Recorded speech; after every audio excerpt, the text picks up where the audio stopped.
Beer brewing has very strict hygiene requirements.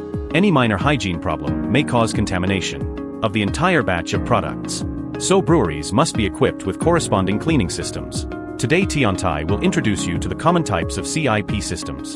The first type is a simple pump, which we call a mobile pump. When using it for cleaning, you need to prepare the cleaning liquid from other equipment, and then pump it into the equipment to be cleaned. In this process, you need to connect the mobile pump and the equipment with a hose for cyclic cleaning.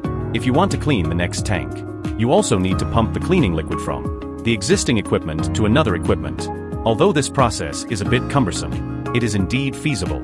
If you want to control costs, this is a solution that can be considered. The second type is to purchase multiple smaller CIP stations and place them near the equipment that needs to be cleaned. This is also the standard cleaning system now, called a cleaning trolley. It not only includes a cleaning pump that provides power for the cleaning cycle, but also two small tanks, one for storing cleaning liquid and the other for storing disinfectant. This trolley does not need to find another device to prepare the cleaning liquid, because it has its own heating device. Since the cleaning liquid travels with the car, it also greatly facilitates the cleaning process.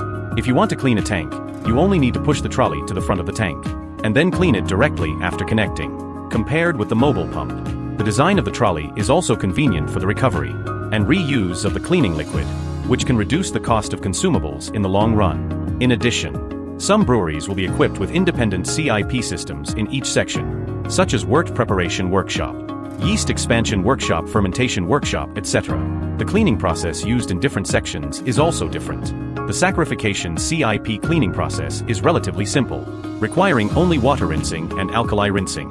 The fermentation CIP cleaning is relatively complicated, including water rinsing, alkali rinsing, acid rinsing, bactericide rinsing, sterile water rinsing, and other processes. Breweries of different sizes will have different equipment selection. When purchasing, the first thing to consider is which equipment or brewing process requires CIP system cleaning, and what is the capacity and total capacity of the equipment to be cleaned. So as to determine the size of the CIP system, Tiantai Company can configure a reasonable CIP cleaning system for you, according to your production environment. Effectively clean and sterilize tanks, pipes, etc., and ensure the stability of beer quality. If necessary, remember to contact Tiantai.